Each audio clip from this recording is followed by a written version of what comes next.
Promouvoir l'autonomisation des jeunes filles issues des familles défavorisées, c'est l'objectif de la formation en aviculture lancée ce 2 mars 2026 à Obala par l'ONG italienne Una Voce per Padre Pio. La cérémonie solennelle est présidée par le sous-préfet d'Obala, Félix Kanga, qu'accompagne le représentant légal de l'ONG au Cameroun, Martin Fono Bebga. En cette semaine dédiée à la femme, c'est l'occasion pour moi ici de saluer ce projet. S'il y a lieu de le signaler, ce n'est pas le premier projet que l'ONG a effectué ici au niveau de l'arrondissement d'Obala. Nous sommes à plus d'une vingtaine. C'est l'occasion également de dire à ces femmes d'y mettre du sérieux, de bénéficier de ce projet-là pour que effectivement leur autonomisation puisse prendre de l'envol. Selon le représentant de l'ONG, ce projet d'autonomisation s'étendra sur 5 ans avec pour objectif final de former et d'accompagner 2000 femmes en production des poulets de chair. Aujourd'hui, nous procédions au lancement du projet de formation et d'autonomisation de la femme des couches défavorisées.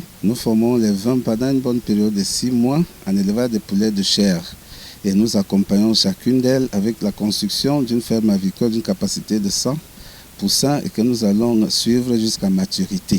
20 femmes issues des familles défavorisées d'Obala sont concernées par la phase pilote. Elles seront formées pendant 6 mois au centre de formation professionnelle Le Mintar d'Obala. C'est une occasion ou une opportunité de pouvoir relever l'économie parce que la femme est le socle, c'est elle qui porte l'économie. 20 femmes capacitées, 20 femmes formées, c'est au moins 60 emplois derrière, parce que chaque femme va au moins recruter 2 personnes. Et vous voyez que l'activité économique va être boostée. La cérémonie s'achève par une visite guidée du centre de formation. Question de se rassurer que les apprenantes bénéficieront d'une formation professionnelle de qualité.